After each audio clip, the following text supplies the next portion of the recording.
Welcome to episode 49 of The Lowdown Show. I'm Neil Graham.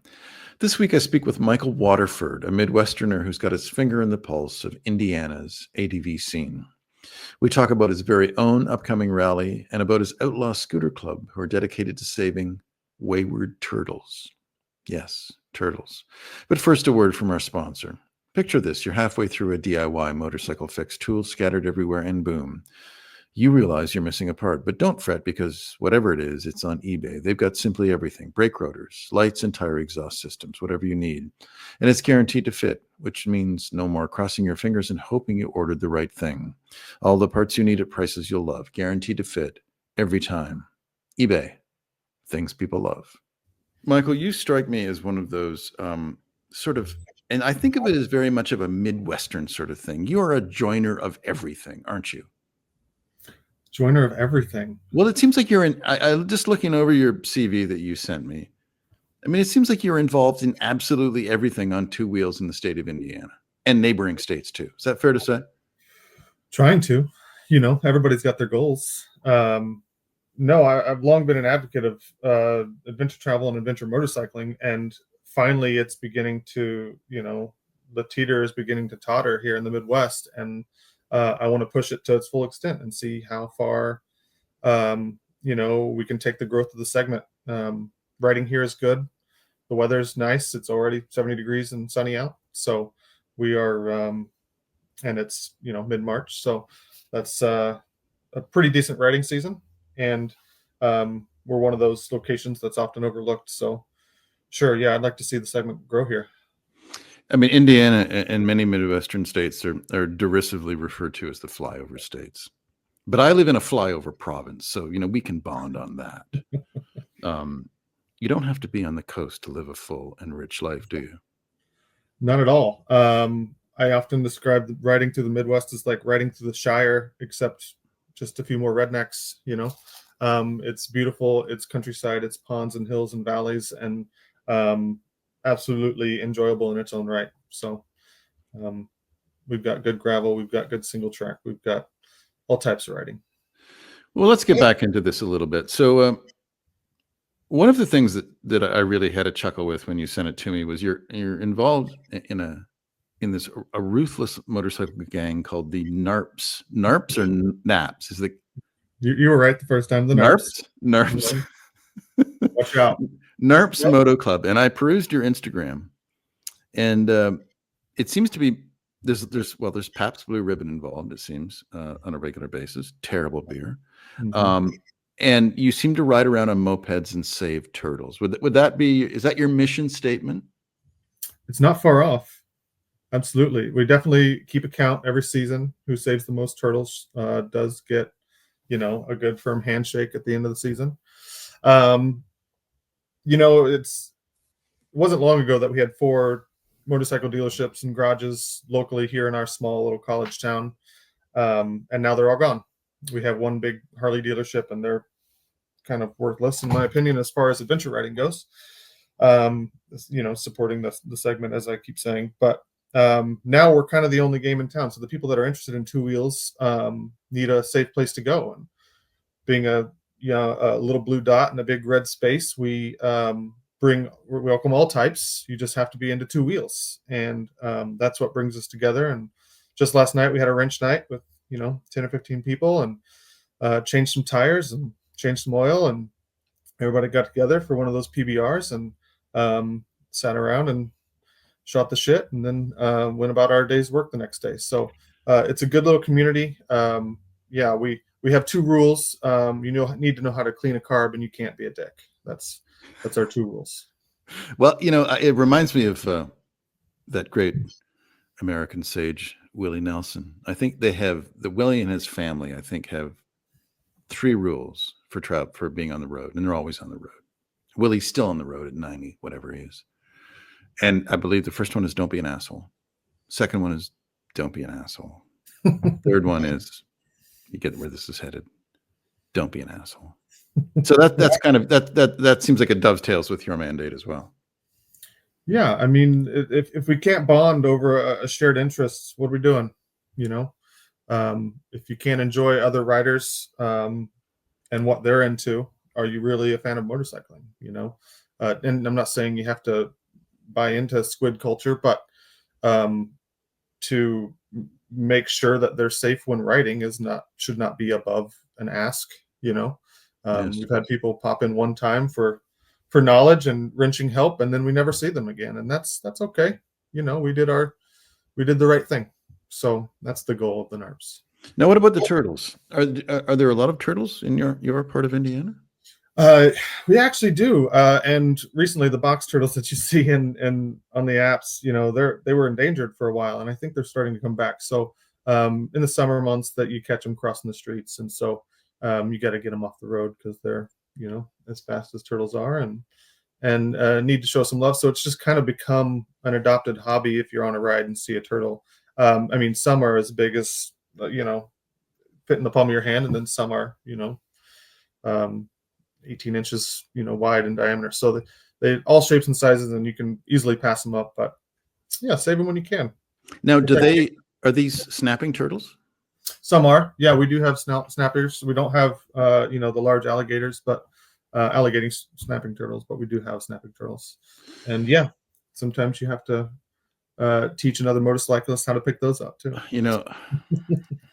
That's interesting you say that, because I had a really humiliating moment a number of years ago. I've had a number of humiliating moments on motorcycles, but one of them was I was out in the hinterlands and came across a turtle, and it was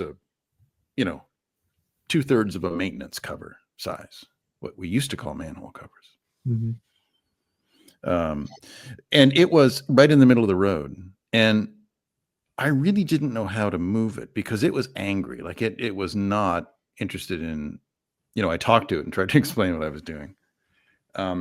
But nothing happened in terms of communication. So as I'm trying to figure out what to do with this thing, this car stops, and this 13-year-old girl gets out of the car and grabs it and carries it off the road. And the turtle, which was very angry towards me, totally relaxed around her and just let her do it. So turtle moving tips. So I mean, let's get to the meat of this conversation right off the top. How do you move a turtle? Well, very carefully, always in the direction of travel. If you just point them back the other way, they'll come back onto the road. They will come right. That's what happened in another turtle incident that I had when I actually was successful. It was a small one, but I carried it all the way across and it came right back. Sure. Snapping turtles, there's 2 ways to grab them depending on their size. Small to medium, you can grab them by the haunches, if you will, where the hips would be. Yes. And move them that way. Their necks can actually fold back pretty far away, but not that far. As I learned, yes, as I learned. Yeah, and then the larger ones you kind of have to grab, I don't know, by the back of the collar, if you will. The collar? Behind the neck, if you will. Oh, you grab the shell? Yeah. And gloves are highly recommended. They stink like you would not believe. I mean, they spend every winter buried in a hole, so they are pretty ripe. Let's go through some of the things that you do. Tell me about Waylon Wayne Weekend, because I think we could. There's a lot of these. Even though the internet, of course, you can find out everything. Sometimes you can find out too much, and sometimes there's a lot of good things that would sort of slip through the cracks because we can't be aware of everything. But I'm thinking for Midwestern riders and maybe those of us further afield who might be interested in coming your way. What's the Waylon Wayne Weekend? So I'm a volunteer for Waylon Wayne. Shout out to Chad Warner, who's the founder. They're going on the 12th year. And, the United States motorcycling scene has evolved over time. And a lot of what are the old Harley rallies have now turned into adventure rallies. Well, there's still some Harley culture involved in those. And from my understanding, Chad Warner, the founder, saw what they were doing and wanted to make it, the culture fit better for adventure riders, whether it be more family friendly or more of a concentration on riding and less partying. He's just done an excellent job of creating a culture of inclusivity, concentrating on rider skills, proper gear, and then just community. And that's where he's hit it out of the park.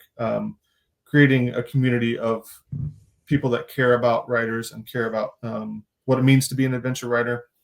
And I'm happy to support. I think this will be my 4th or 5th year in attendance, and I'm leading ride, and have actually taken what I've learned there, and we're going to host our own rally next year. So we're really excited about it. Well, let's not go on to your rally. Enough about you. So what happened at the Whale and Wayne? What happens at this rally, and when has I presume the 2025 edition has not happened yet? So what are the dates, and where is it, and give me an example maybe of some of the things that happens. Early September in Nelsonville, Ohio. Wayne National Forest has a lot of OHV. By the permit, you can ride off-highway vehicles. So dirt bikes, of course, adventure bikes, dual sports, four-wheelers and quads. But it's just a county where they prioritized it as, a tourism destination, the OHV trails. And the riding is excellent. And so they've got a good mix of forest roads that are dual track, fast gravel, as I like to say. And then you can spin off in any direction, riding single track. And Whale and Wayne, there's about, I think, going to be 600 people in attendance this year. Wow. And there's group rides led, so I'll be leading a ride this year, and we're going to head out and cover parts of the Great Ohio Adventure Trail, which is similar to a BDR, only a more local version. And yeah, they've got music in the evenings. It's similar to the ADV-er festival in the UK, as most people are aware of that one because it's kind of the big deal. But kind of just a more Midwestern style version. Now, if I was to come, just say, and say I just had back surgery, just making stuff up here. Are there routes that are suited for riders of all skill levels? Because I know, those of us who've ridden for years, and sometimes you forget how intimidating these sorts of things can be, because you always think you're going to be the one that's, mediocre, and everyone else is, just got back from Paris Dakar. So tell me that's not the case. Everyone has done Dakar. No, backwards, sitting backwards on the motorcycle. They're that good. There wasn't just enough of a challenge on its own. They take the front wheel off and then do Dakar. Wheelie baupwards. Yes. No, it's varying levels. So they've got all types of riding. So the Windy Nine is a series of tarmac tracks, GPX routes that you can download and follow, and it's just fast, windy roads through the foothills of Appalachia. It's really, really excellent road riding. And then it can get as extreme, they break down the routes at the rally depending on the type. So ADV, beginner, intermediate, advanced, and then dual sport, intermediate, advanced, entry level. And you pick and choose what you want to do. So generally I get there, and kind of the first day is a warm-up day, and I'll pick one of the beginner routes and just go get used to the bike in that particular environment and see how muddy it is and all that stuff. And as the week advances, I will, hit harder and harder stuff. So kind of depends on whatever you want to do. You addressed something I think that's worth noting, which is it's really important to work up to stuff, isn't it? Sometimes I think we get overexcited and we just hurl ourselves into the deep end and think, it'll come back to us, just like riding a bicycle. Only, it's so ADV riding can be so, and off-road riding in general can be so technical that you really need to warm up to it, don't you? I'm always best on my second day, and I think this law should apply to how people buy motorcycles as well. I took a break from motorcycling to do kind of more backpackery style adventure stuff, paddling trips and things like that. When I got back into motorcycles, I started on an SR 400, moved up to a CB 500, then an XR 650, then a KLR 650, and now I'm on a Tenere and a CRF 450, and working my way up over a succession of years with those bikes allowed me to advance with the motorcycle's ability. And now I have bikes that are going to be forever better than me, and that's the point.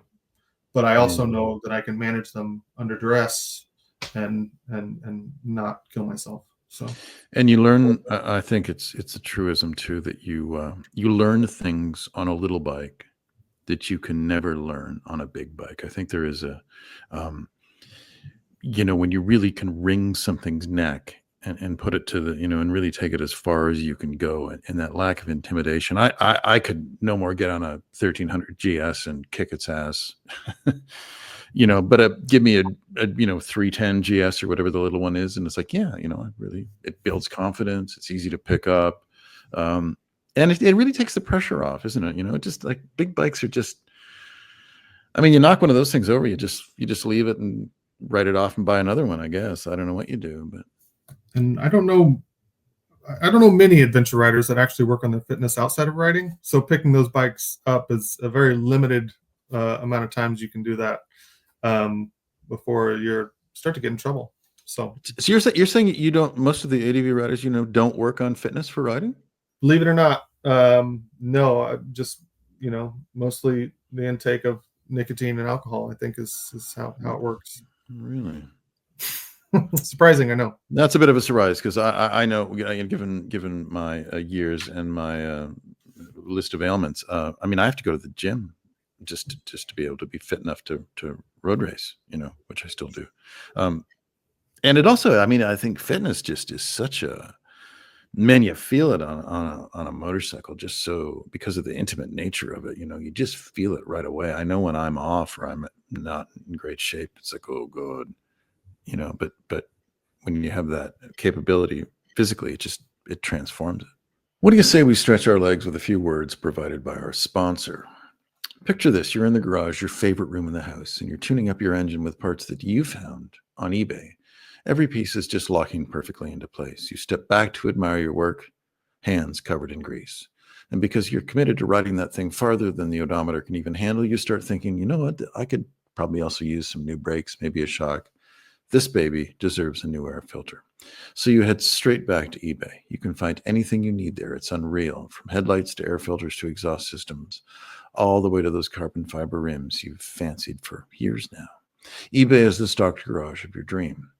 And you've got eBay Guaranteed Fit, because eBay knows DIY fixes can be major and mods are always, well, they're intense. So you need to know those parts are guaranteed to fit every time before you dive in wrench first. And on the off chance you order a part and it doesn't fit, we'll send it back. Simple as that. You know what you love more than your bike itself, and that is, of course, riding it. You're serious when it comes to engine maintenance and locked in when you're headed into a build. And that's exactly why you start with eBay. Minor fix or complete overhaul. You want to get your ride back in the road, and you've got eBay Guaranteed Fit. So eBay created My Garage, where all you have to do is add your ride's info to get the exact parts that fit. When you see the green check, you're a click away from that part clicking perfectly into place. Well, now that you know this, just imagine standing at the open garage door looking at the bike you love more than life itself, knowing that anything is possible, whether it's keeping it on the road forever or turning it into something that's never been seen by humanity. Because with eBay, your garage just got a whole lot bigger. Get all the parts you need at prices you'll love, guaranteed to fit every time. eBay, things people love. Now back to my conversation with Michael Waterford. The Lowdown Show is presented by ADVrider.com and supported by ebaymotors.com. You had such a good time volunteering at Whalen Wayne weekend that you've started your own event, which is why you contacted me to promote your own damn event. So, here you are. You've got a big audience. Be selfish and tell me what you're up to. Hog Rock Adventure Rally is coming to the Midwest. Sorry, say that again. Hog Rock? Hog Rock Adventure Rally. One word or two? Hog Rock, one word. Believe it or not, the name Hog Rock has about 3 decades of motorcycle rallies under its belt. And now, just like I explained before, I've partnered with what was a Harley rally, and we are transitioning it over to adventure. They've got hundreds of acres, in-ground grass tracks, hill climbs, trials courses. And then, of course, we planned a lot of riding outside of the facilities. In the evening, there's going to be bands, live bands, entertainment, all sorts of vendors, and creating kind of a festival type atmosphere over a succession of 3 days. And we're starting out in late June of 2026, but we'll also probably likely have a smaller event this year as kind of our soft opening. And couldn't be more excited because it's nestled right in between a really underutilized riding area. Can you give me a sense, for those of us that are not local, can you give me a sense of where it is based on some of the cities in Indiana that we might know? Believe it or not, it's just across the border in Illinois on the Ohio River. So it's on the riverfront, and the Ohio River is very large there. So, hundreds of meters across the river. So, Yes. and the hills and valleys, leading up from the river are just excellent riding. So forested country roads.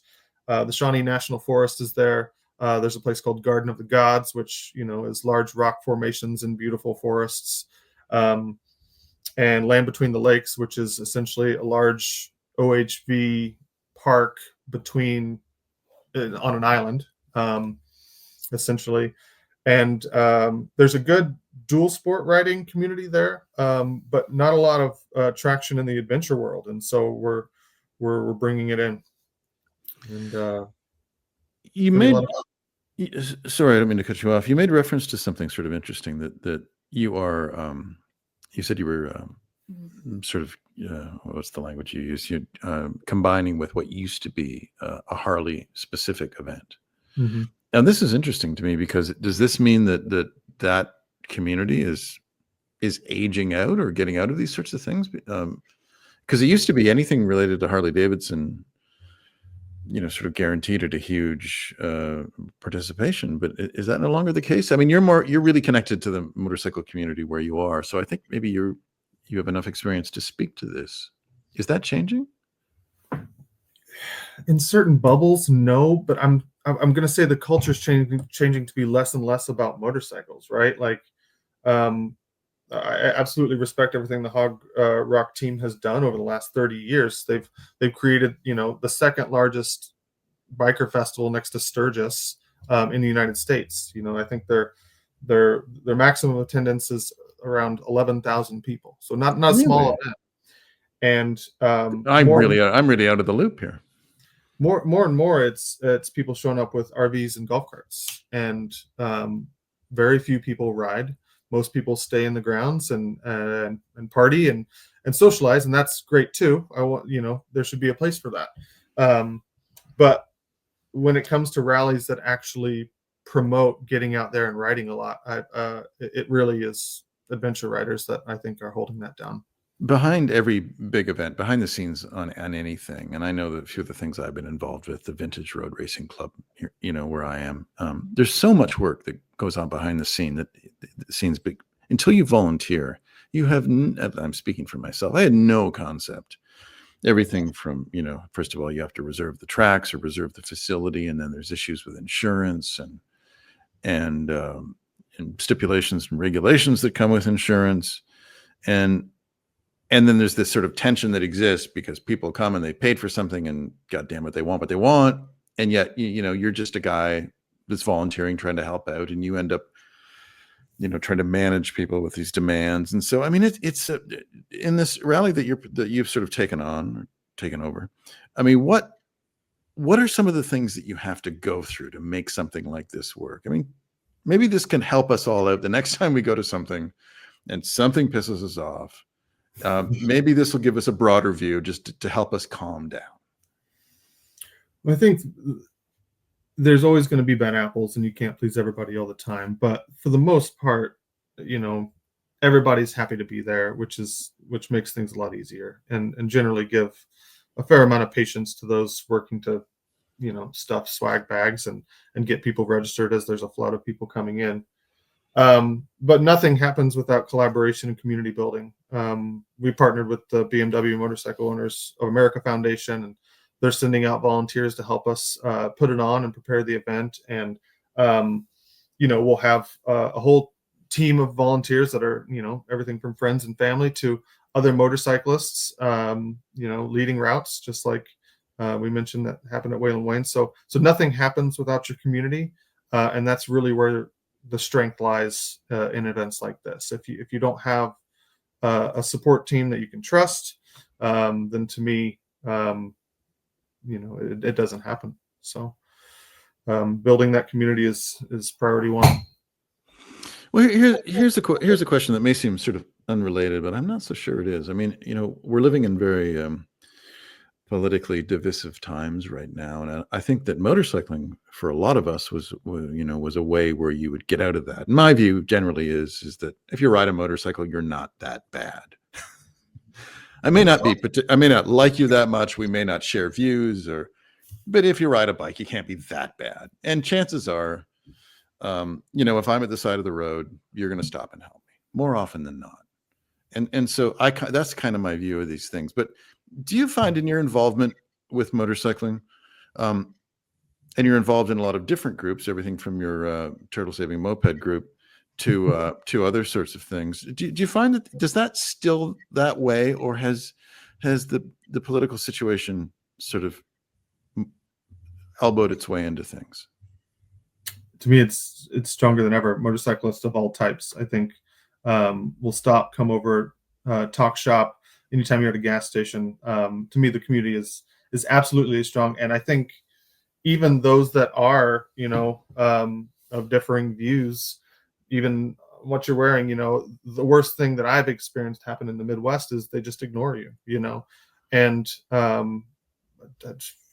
respect for that. You don't have to talk to me. You don't have to come over and talk bikes. I don't want to do that all the time too. So it is a unifying thing, and of course it's how you approach it, and it's complicated and ever changing, but I do think that motorcycling is still, for the most part, good for the world, and it really helps, I think, unify folks under the banner of two wheels, if you will, to be cheesy.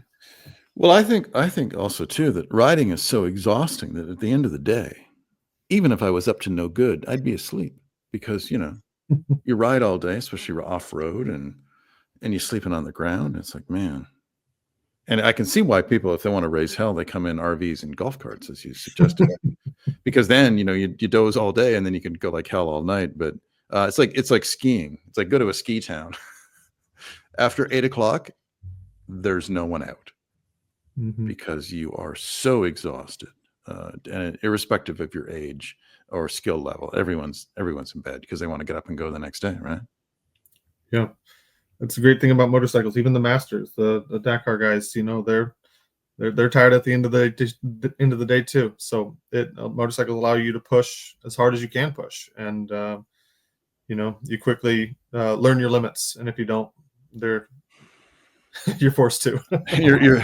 Our limits are always imposed upon us. Yes. This is something else, kind of a bit of a tangent. I told you not to go on tangents, and here I'm going to go on my own tangent. But your show. Yeah, it's my show until they pull the plug. I'll do whatever I want. But what's kind of interesting about motorcycling is that I was talking with a racer friend of mine the other day, and if you are, if you're on a racetrack and you're slow, now it could be anything. It could be Baja 1000 or whatever it is, and if you're slow, then you're doing it the wrong way. Whereas if you're in a 3-chord punk band, or even if you haven't graduated to all 3 chords, even if you're a 2-chord punk band, I mean, that can be as great as as Beethoven's Ninth, if it's emotive and it's played with passion. But motorcycling, especially anything competitive, it's like if you're slow, you're slow. There's nowhere to hide, which is I think why it's so ruthless, but why it's so those that have real skill, it just comes through, and those of us who are kind of grinders like I am, you can't hide the fact, but for the most part, everyone really accepts and supports that, because they know you're trying as hard as you can. No one rides up a rocky incline dogging it. Everybody's trying. And I think that there can be at our best, and I've ridden with some really great Dakar winners, and they know I'm trying as hard as I can. So there's a real community sort of sense of that, because someone is better than you are. Someone is better than everyone. And it can be this glorious thing where it's like, we're just kind of all in it together. And I don't know where I was going with that, but. Well, it's getting back to that community piece I was talking about. This hobby builds camaraderie, or whatever you want to call it. But you don't have to go fast to do that. The most fun I've ever had on a motorcycle was in 2011 when I did the Mongol Rally, which I listened to your last episode. The gentleman mentioned it, which is cool. But that was on a DR 125, an old carbureted single that was 20 years old at the time. Yeah. And, we went most of the way around the planet. And I could have done that forever. It was absolutely fun. And we pushed every single limit except the speed limit. And Well, tell me what I was going to ask you about the Mongol Rally, and you jumped in here and just sort of going on it. But what is the Mongol Rally? You did it in 2011, is that correct? yeah, so some people call it the Festival of Slow. Some people refer to it as adventuring stupidity on a global scale. It's put on by a company from the UK called the Adventurists, and I'll forever be a fanboy of theirs. They do all sorts of adventures. The Mongol Rally, as it is these days, is not what it once was due to political climates and there's a war going on. So at the time, it was start in the UK, finish in Ulaanbaatar, Mongolia, get there any way you want on a motorcycle of 125 cc's or less. You're also allowed cars that are 1 liter or less, or emergency vehicles. The idea being that at the time it was really hard for people in Mongolia to get quality vehicles, to get an ambulance, to get a school bus. And so we would drive them there. And I'll tell you. And do you leave them there? Yeah, so they're auctioned off for charity. And by the time I pulled in and unloaded my gear, my bike had already been bought. Because buying a Japanese motorcycle in Mongolia at the time was like gold, and it sold for more than I bought it for in Germany. So, we did 53 days, 11,200 miles, 2 of us on DR 125s, and then we convoyed with a couple guys on Honda Cub 90s because they were equally fast, and spent a couple months doing some of the most fun adventure riding I've ever seen. So. Well, you sent me, or one of the links you sent me, I followed through, and there's some video of, and I don't know if this was just generic footage from the rally, or if you were there. I don't know if you're involved in this, but there's this incredible sort of Mad Maxian scene of this upturned tanker truck. I don't know if it was filled with sand or not. Remember the movie? But and then the motorcyclists run over, and there's a guy in there, and they yank him out by the legs. Do you know what I'm referring to? Yeah. So when we passed through the Gobi Desert in Mongolia, we couldn't carry as much fuel as we needed to get to the fuel stops. And so we found another team of ralliers that were in a Jeep fire truck, and they volunteered to convoy with us and carry fuel.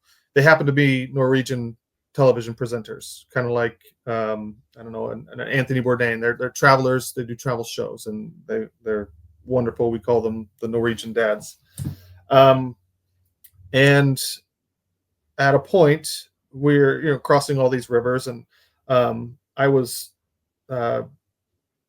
often taking the lead in crossing those rivers, but for one of them, a semi carrying, China's building highways in Mongolia and things like that. So these large culverts on a semi truck were crossing the rivers in front of us. And so I would kind of watch them and see what path they took to make sure I didn't sink my bike. And this truck went through, I went through, and then one of the guys in the C90s flooded their bike. So we had to stop and get the water out and all that stuff. Well, it wasn't. We started riding, and 30 minutes later, we come over a hill, and that semi truck is overturned, and gentleman was still in it, still laying there unconscious. And I was glad we were there. We were able to pull him out. But yeah, they left the cameras rolling, and so that was seen somewhere in Norwegian NRK TV stations. And so you were actually one of the motorcyclists that came right up in that. Yeah, that was me. That was you. Wow. First on the scene. So he survived. I think he had a broken wrist, and all he asked for was a cigarette. But it was. I can't imagine how disoriented he must have been to wake up and see 4 or 5 people all speaking different languages pulling him out. A bunch of white folks in the middle of the Gobi Desert. It was probably pretty. And not just white folks, but a guy from Indiana. Yeah. Yeah. It's like I must have really hit my head. Because who's this guy? Yeah. I know it's not heaven, but something's in this. I thought that was West Virginia, my friend. The Lowdown Show is presented by ADVrider.com and supported by ebaymotors.com. You have so many things on the go. What's coming up for you? What do you do? What are you up to this summer? What are you hoping to do? Now you've got it because you've got a bunch of it. You've got a T7, you've got that CRF 450, you've got your mopeds for the Turtle Group. You've got lots of stuff that you have to keep running. But what are you hoping to do this summer? Big plans. You know, we just had a wrench night last night, so it was a lot of fun getting all the bikes prepped. But this summer, I want to take off a couple of the new BDRs, the backcountry discovery routes that are popping up across the United States. They just released the Southeast BDR, and I'm a huge proponent of what they do. And the routes they find are always exceptional. And now they run from Canada down to the Gulf of Mexico, America, depending on where you stand on that. But there's really good off-road routes here on the eastern side of the Mississippi River now. And it would take a lifetime to see them all. If anyone's ever ridden in Michigan, it's just one big sandy off-road pit of wonderfulness. You know, Indiana, Kentucky, you get into a lot of muddy clay single track, but we have adventure tracks all over. We personally have come up with the Dusty Buzzard Adventure Tour, which is what we call it. It's an 850-mile loop in Indiana that covers the best of the best roads in southern Indiana. And then, you know, you compare that with the Great Ohio Adventure Trail, the Kentucky Adventure Trail. All these places are just unbelievable riding, and you can, you know, find a lot of miles to do that I haven't seen them all, and I've been doing it for years. So lots to see. Yeah, I think there's a lot of truth in that. I think it's the human tendency. We become obsessed with the other. And I know that, there's a lot of people think if you want good riding, you have to go to the, BC or Oregon or California, you have to go to the coast and yet it's not true that almost, and, there may be places, even places that are relatively flat, they may not have interesting paved roads, but so often the off-road stuff will be really interesting. It'll be great stuff. And it's not necessary to go a long way to find stuff. And nor is it necessary to cover great distances. I mean, I think one of the great disservice to motorcycling in some ways is this sort of life viewed, from the odometer point of view, which is that, if these, because I know that, and there was a guy I was reading about a while ago, and he had, 650,000 miles in an old BMW. And he'd think nothing. And he'd, if he'd finish up work at 4 o'clock, he'd just get in his bike and ride 4 hours one way, 4 hours back, just because he wanted to sit on a bike. Now, that's not my way of doing things. But sometimes, a slower bike or less overall mileage, and it kind of just takes the pressure off, doesn't it? And I sort of, low and slow is not a bad way to live. Absolutely not. The contingent of midi motos amongst my friend group is growing faster than the big bikes. Between the 20 to 30 of us at any random time, there's most of the bikes are under 125 cc's, and we go overnight on them. We go to neighboring states. We take them on trips, and there's a lot of fun to be had there because it's an adventure as soon as you leave the driveway. It's it's a little giggle machine, and you try to push the limits of that machine, and it only gets more and more fun. So big fan of the Honda Mini Motos. Now, when you say the Honda Mini, do you mean like the new Monkey? That's definitely one of them. You're right. Dax. Or the Trail 125. Mm-hmm. Yeah. Had a good friend pick one of those up this week in bright yellow. So, and then I'm a big fan of the Super Cub. So I've got a couple of those in the garage as well. Right. And my partner and I, we go out and ride them every chance we get. Take them to the winery. It's great. And they're so slow you can drink as much as you want and just go home. I'm just kidding. Don't write me, all those people that my mother's looking down upon me and scowling right now. teetotaler that she was. But no, this slow stuff is really fun. And I went on a huge off-road ride years ago from Montreal north to this little town in Quebec called Perron. And like when you know, where I live, when you go north, man, you are north. You know, there's nothing much up there, except a lot of trees and a lot of lakes. And I had a KLR 250. Is that right? Yeah, KLR 250. 250 or 300? They made a 250. I don't know about a 300. Yeah, it was a 250. Because it was an older one. And everybody else had these hardcore, you know, 500, 535 KTMs or whatever they were. And I had this little one. And I got there 5 minutes after everyone else. And they were exhausted. And I was totally relaxed because the suspension was plush. And it was just easier to, you know, I could carry it around things more easily. And so there really is, you know, but it's this. And here's what I think is at the root of it is if you ride two bikes back to back, if you ride, say, a 600 and a super bike, the super bike's always going to be more impressive just because of that. Whoa, you know, but the 600 is a better bike for everybody. And I think the same thing with other bikes. You know, you compare them back to back, which is often how we do it. You know, you go to one of those demo days at a dealer and you know, you ride the 300 and then you ride a 650 and it's like, wow, yeah, 300 feels slow. But get it where it's nasty and dirty, and it's like, no, it doesn't matter. And the thing is, we can only, I mean, how much faster than the speed limit can we really go? You know, I mean, I've pushed it, and I, you know, I have the insurance rates to prove it. At least I did. But you know, slower is just better, and you live longer. You don't die, and you can only die once. Yeah, it's the age-old tale of how many horsepower can you actually get down in the mud anyway, right? It's Adam Reinman, who is I think one of everybody's favorite vloggers on YouTube. You know, he'll push an old Africa Twin and be milliseconds off the same route as a brand new Tenere or an Africa Twin. You know, yeah. It's about the rider, and people forget that, and it's about enjoying yourself. If you want to go fast, that's great, but there's a time and a place. Beyond that, it's about enjoying yourself and you know, having fun with your friends. So I think there's a lot of parallels for me anyway between, I'm a very poor guitarist, but I enjoy it. And you know, my thing was that if I become really good, I'll go buy myself, you know, a Gibson or something like that. But it would just be embarrassing at my skill level to have anything other than my $500 guitar. And I think it's absolutely the same with motorcycles, that you know, we think that somehow we can sidestep all the work to get good and all the practice and the training to get good by just buying something new and shiny, when really it absolutely doesn't mean anything. It's you know, it's never the device. It's absolutely true. And I don't think enough adventure riders in any way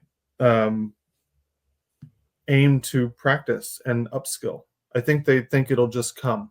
I'll watch a video and it'll just come. No, that's not how it works. You know, there's a lot of training opportunities here too that I think if you don't have in your region, you know, they are becoming more and more popular, and there are traveling groups that hit different spots. But every training that I've ever done has been massively helpful, and I've seen the skills get better in both me and my friends. To think the tips and tricks I learn, I can then pass on to those in my community and watch them get up hills and gnarly things that they wouldn't have before.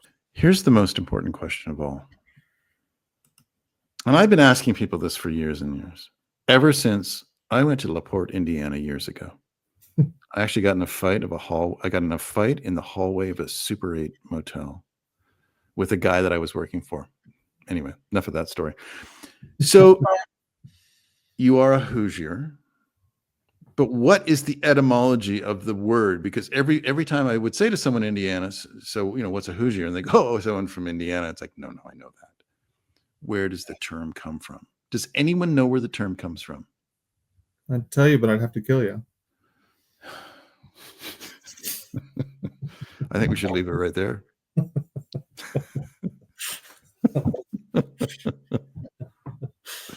Thank you, Michael. Thank you, Neil. To learn more about Michael's rally, go to hogrockadventurerally.com. hogrockadventurerally.com.